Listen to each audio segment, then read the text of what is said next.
Tsaka humingi po kami justice talaga. Kung hindi po mapapanagot ang mga bata dahil minor de edad sila, ang magulang, ang may-ari ng baril, dapat siya yung managot. Bakit yung baril niya nasa bata? Tingnan mo yung nangyari sa mga ano namin. Ikaw ang mananagot. Dapat ginamit mo yung baril na yun sa mga masasamang tao, pero nagamit yung baril sa walang malay-malay na bata.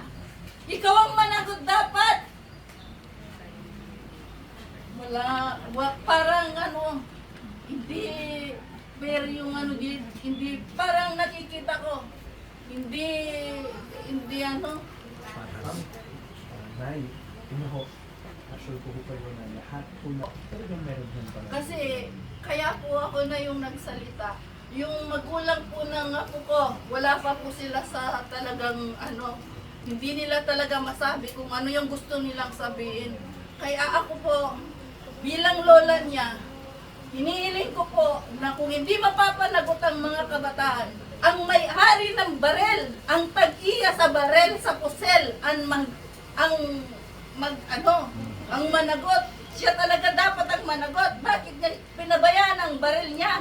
Dapat ang baril niya ginagamit niya sa mga kriminal, hindi sa mga walang malay na kabataan. Ma'am, opo, sa Ano po yung, kasi hindi naman po kami nag-aral kaya hindi kami gano'ng nakakaintindi kung ano yun. Ma'am, administratively, inalis na po siya. Relieve lang po. Pero siyempre po, magkakaroon din niya ng criminal liability. So, doon na po po.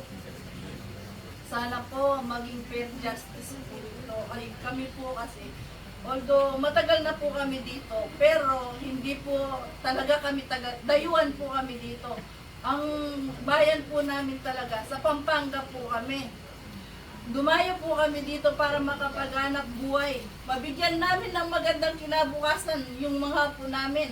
Pero ngayon, paano pa namin maibibigay yun? Yung dinayo namin dito kung ganun lang yung nangyari sa kanya. Kaya humingi po ako sa inyo ng tulong. Justice po talaga yung kailangan namin.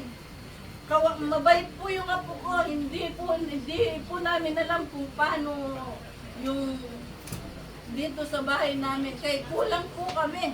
Kulang. Wala siya. Special po siya sa amin. Kaya humingi po ako ng tulong sa inyo. Sana po mapanagot po yung yung may-ari ng baril. Kasi kung hindi sa baril niya, hindi makakagawa ng ganyang krimen yung mga bata. At saka yung mga bata, hindi sila mapaparusahan. May parusa rin po. May parusa, pero ganun din. Maganda yung ano nila. Tuturuan sila ng magandang asal. O sabi nga nung bata, magkunwari lang tayong mabait. After 1 year, lalabas na tayo. Doon po sila nagkakamali. Meron mo akong